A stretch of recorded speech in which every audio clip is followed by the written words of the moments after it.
You are a voice to your community, nation, and world. This is the Global Call.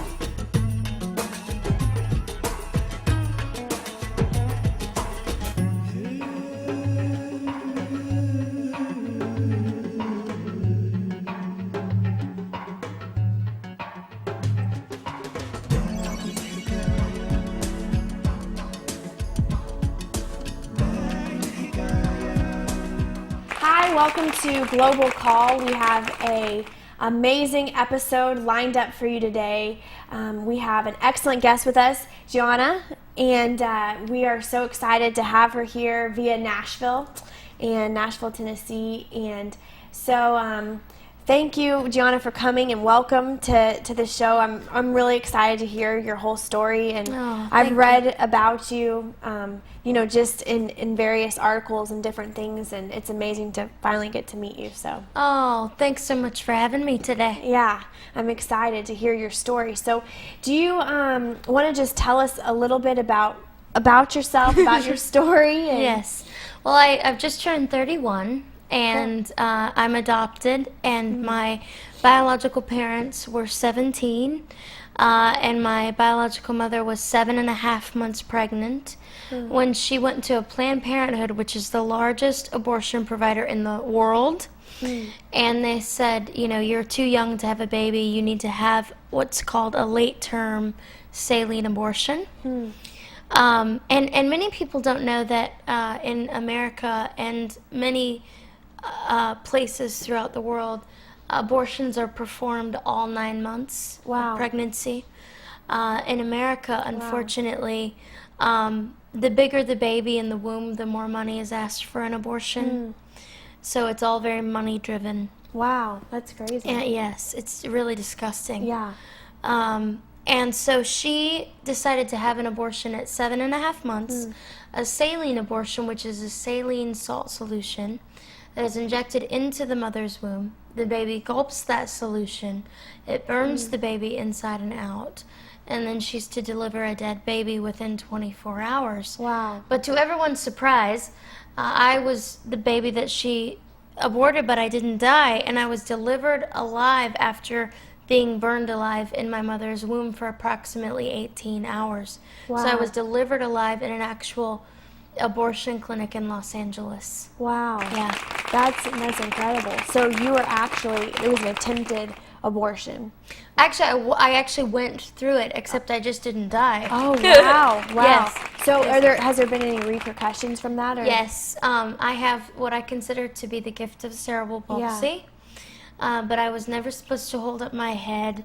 Wow. And I walk with a limp and kind of go back and forth between weakness and strength physically, depending on how much exercise I'm doing. And since I've not exercised for 2 years, I'm on the weaker side at the moment. But we'll get back on the exercise this bandwagon here soon. Yeah, you're doing pretty good. But I have run 2 marathons on the ball of the feet, which is pretty amazing. And that's very tough.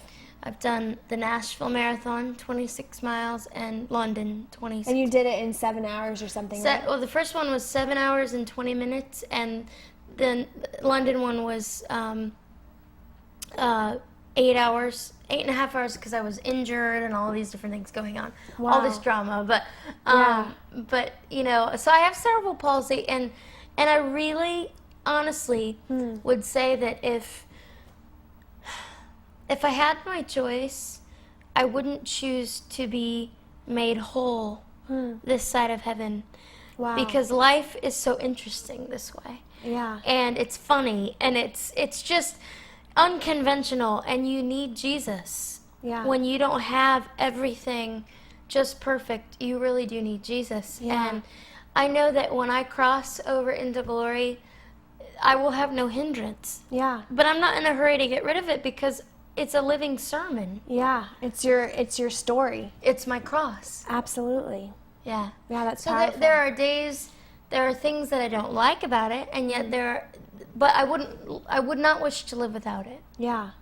Wow, that's amazing, that even you consider it your gift, and even as we were on the way over here, we were talking we were talking about lots of different things, but one of the things that I thought was so awesome was just how you, some people have that victim mentality of Can't stand it. Of poor me and things can't stand, but just, of anything that's happened to them, they allow their circumstance to become their future in a way, to shape who they are. And that's one thing that I think is so amazing about you beyond everything else, but is that you have not allowed it to limit you in any way, but you've taken it and used it to allow God to be glorified through it. Well, one thing that I love about our country, about America, and also people that love freedom throughout the world, is that we understand that mindset of you owe me and give this to me and I am a victim is actually a prison.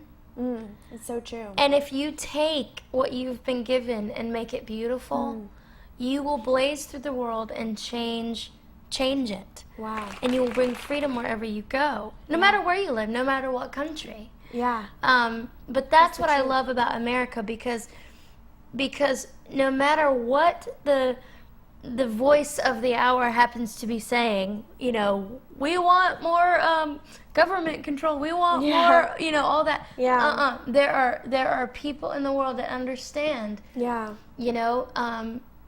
We've been given freedom by God.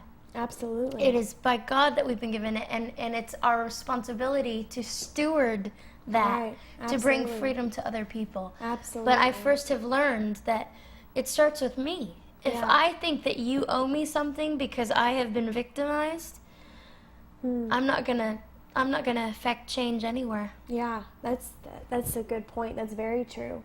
So then I just wanted to back up a little and say I was delivered alive in an actual abortion clinic in Los Angeles. Wow. My medical records state on them, born during saline abortion. Wow. The lack of oxygen to my brain is what caused my cerebral palsy. So just to be clear, cerebral palsy is not a disease. Many people think it is, but it is actually a brain injury. So it's amazing that I mean, my prognosis was horrible at the beginning. I was never supposed to hold my head up. I was never supposed to move. I was never supposed to be anything. Yeah. And the fact that God has, in a very real sense, renewed my mind so that I can travel the world and proclaim Him is really a gift. Yeah, absolutely. That's awesome. And the joy, too. Let me just mention that. Yeah. People, you can choose to look at things any way you wish. But one thing, actually two, that I would like to mention is that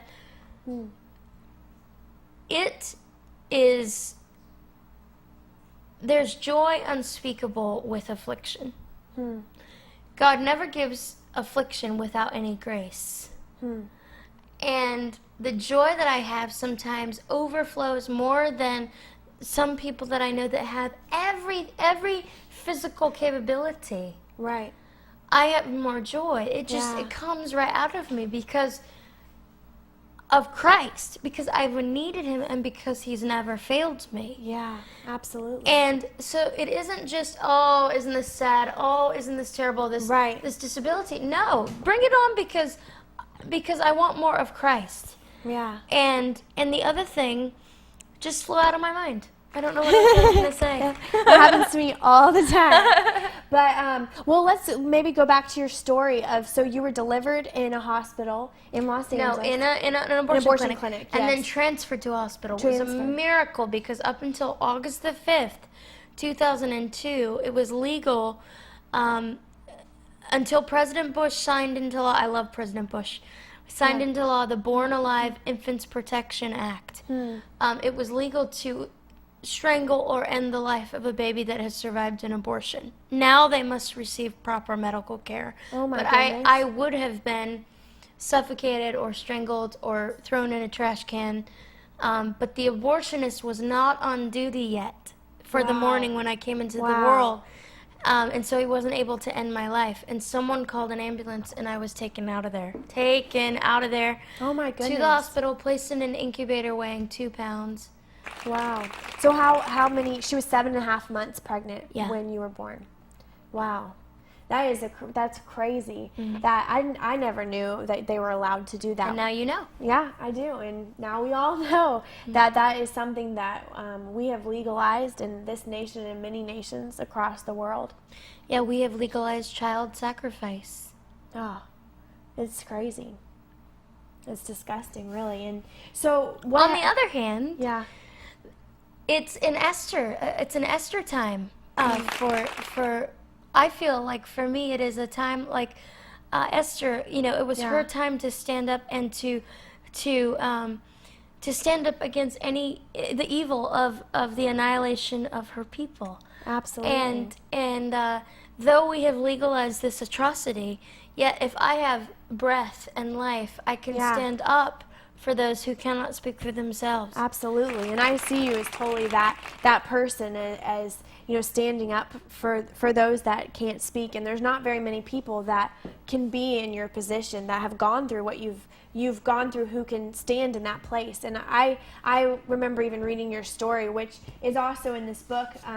And Gianna, right? Yes. Aborted and Lived to tell about it. And you can, if you're interested in reading more of her story, it's at www.GiannaJessen.com. Yes. So that's GiannaJessen. You got it. .com. So I'm sure it's an amazing book. I haven't got to read it yet, but I'm looking forward to reading it. And so, yeah, for sure. Like even I that's totally how it is like an Esther time of that you get to be.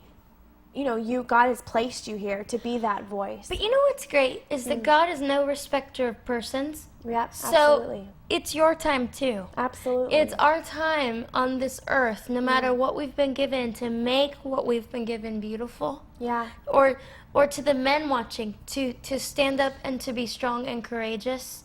It is your time now. And I think God honors that. Yeah, absolutely.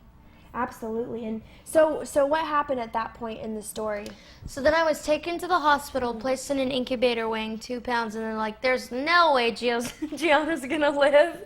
So after several months of not dying, they finally concluded that I had a tremendous will to live at that time. Wow. And I refused to die. Wow. And because the Lord was sustaining me. Yeah. And I love that. I love that God fought for me.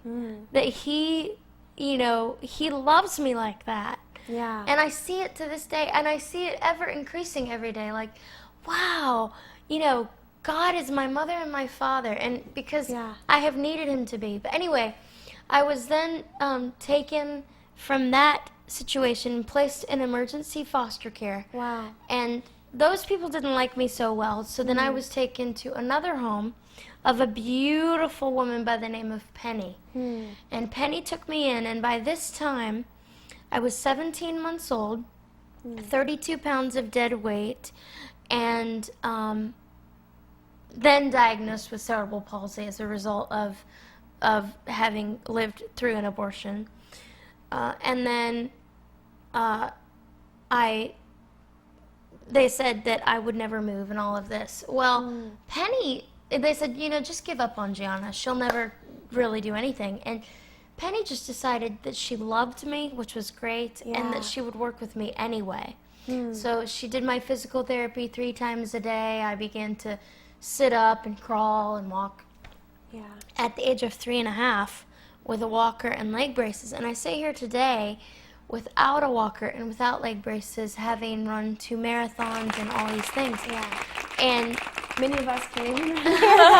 And so just to show the grace of God. Absolutely. That's amazing, and even amazing that you're sitting here today without a walker, without those things, and have run 2 marathons. I mean, it's an amazing thing. And even I read that at the end of your Nashville marathon, you even got an award for, what kind of award was it? It was an award for courage. Yeah. Yeah. Oh, that's awesome. Oh. That's very inspiring. So then what happened, the next part of your story? So Penny took you in. Then I was adopted at 3.5. Okay. And I've been greatly blessed in my life, and yet my life has never been easy.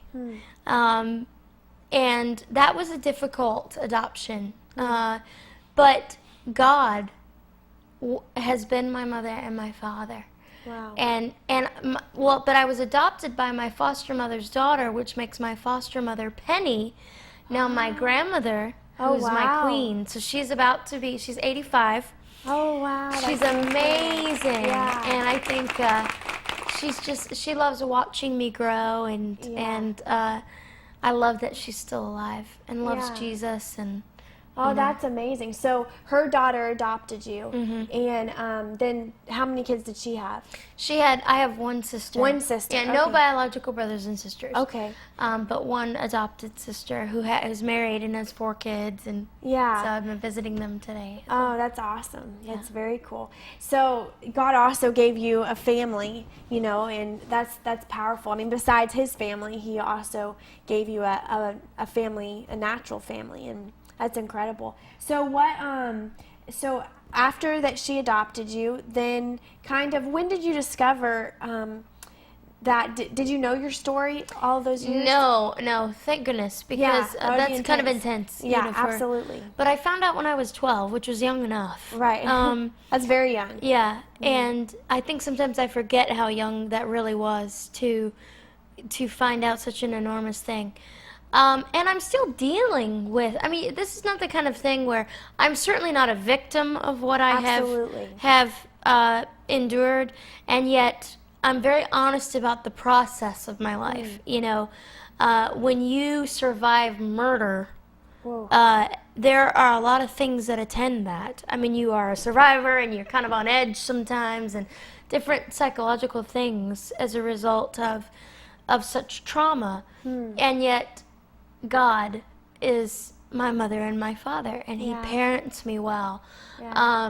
But it's just, now what was your question? My question was just about the age that you found out. So 12. Yeah. It was 12, and I asked my adoptive mother, why do I walk this way? Because I just had this prompting that there was more of a reason, rather than I just had a traumatic birth, which was what I was always told. But I just kind of thought, there's more here. I don't know why, but there is. And that day I found out, and I don't think I fully processed it. How can you at 12? Right. But I didn't freak out either. I just was thinking, wow, God must have a plan for me, which was such a relief, because when I was a kid, I didn't have any friends in school because I walked different, and so it was kind of a relief to realize that God had something special for me to do. Absolutely. Yeah. That's powerful. So when you found out and all of that, did you feel a sense that you were going to begin to stand for pro-life, for all of that stuff? Did you have a feeling like this was part of your call, or you just knew God had a call? I have to clarify one thing. I said I had no friends. I actually had one friend. Okay. In case she sees this, where she was faithful, such a faithful friend. So it's not true I didn't have any, but you know what I mean. Yeah, absolutely. For any young person watching though, that's like, I don't have any friends and I'm different. Oh, that was me. And God is not finished, so hang in there. Yeah. But no, I'm sorry. No, I do this all the time. So at that point, you were in school. You didn't have very many friends. Yeah. And at that point. Oh no, I didn't know. I didn't know that I had this giant calling on my life. Right. I was just. But after I found out, I kind of got an inkling that something was up. I just didn't know what it was, and then I started traveling because I was homeschooled and all this kind of unconventional life. Right. And I started traveling at 14 and telling this story, and though I wouldn't recommend that in hindsight to children, because you're just a child, but in my course, that was just how it happened. And I kept thinking every year, this will be done. Nobody's going to care about this next year. Yeah. And here we are 16, almost 17 years later. Wow. And we're going throughout the world, and also getting into other issues like issues surrounding premarital sex, whether or not to have it, or Right. and standing up for purity, which I do, and just honoring ourselves as women. Yeah. And then also dealing with the matter of forgiveness in terms of women that have had Right. abortions. Absolutely. Also women that have been through traumas in their life, to not to learn slowly over time to forgive. Right. But also to not allow yourself to be abused, because you are worthy of life, Yeah. not death. That's powerful. And I think that's important just for the women watching. You are worthy of life. Christ came to give us life, as we were speaking about earlier. And I just wanted to mention that there are young people, though, that are so confused in terms of sexuality, where we either talk about it at an excessive rate and it's so unhealthy, or we never talk about it at and that's unhealthy. Right. And I think there's a happy sort of balance. Yeah. Yeah, that's a powerful statement too, that really people have worth, of value outside of any of that. And it's amazing to see what God can do in people, and even that that he can redeem those situations and really bring beauty, Out of from ashes. ashes. And so, and what I think is amazing too is how your heart isn't just for The cause. for the cause, but it's also for those who, because many people, I've known people who also have had abortions, Yes. and even the situations around that. But even that your heart could be so much where you've been able to forgive, where you've been able to not only forgive, but allow God to put that forgiveness and that love in your heart for them. That's such a huge thing for God to do in someone. Well, I know that there are men and women watching this Absolutely. who have been involved with abortions. Right. And the very looking at my face is causing tremendous pain. And yet what I want them to hear is grace on you, and life and redemption on you, and there's mercy for you.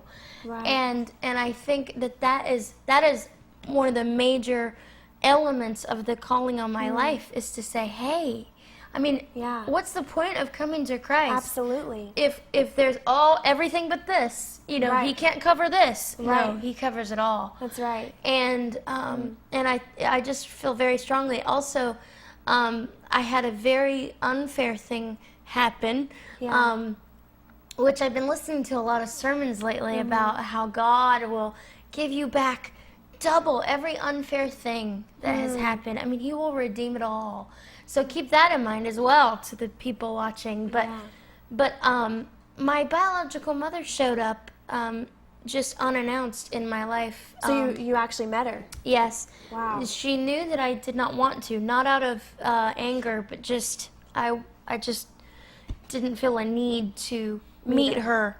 I just wanted to be sort of left alone, you know. But she did not respect that, and came to an event that I was having. Wow. And it was just very, very difficult. But I remember thinking and feeling God by my side, just putting in my heart, you are a little princess. No matter what is happening, and I don't mean that in an arrogant way, but no matter what is happening, you are mine. This person, this circumstance, what you come from, or what someone tries to put on you is not you. Right. Absolutely. You are a new creature. You are a new creation. You are mine. And walk in that power. And though it was a very, very difficult thing. What happened? Well, she was extremely angry. She's very, very hurt, a very broken woman. And I was able to say, I am a Christian, and you must need to hear that I forgive you. Wow. And she had a very difficult time with all of that. So I don't need to, go into the whole big thing, because it's very, very negative, somewhat negative. But just I wanted to bring that up, that yes, it is also our forgiveness is a process as well. It's not like, okay. Absolutely. But you just do it over and over and over because we all need grace. We all need forgiveness. I need mercy. I need forgiveness. Yeah. So my mission in life is Jesus. It's not a cause. It's not. And my mission in life, too, is to honor and love myself. Right. And because here's what I've learned from a very wise woman that I know. Love your neighbor as yourself. Yeah. If you hate yourself, how can you love your neighbor? Yeah. It's good. Think about that, and think about how many women you know that really kind of hate themselves. And they may not say that, but they sort of exude that. Yeah. No, we are meant as people to thrive. Yeah. Absolutely. And, you know, we've heard from Gianna today, and we've heard part of her story. We're going to continue it on the next episode, but so stay tuned for next week, and thank you for joining us. Thank you. Thank you.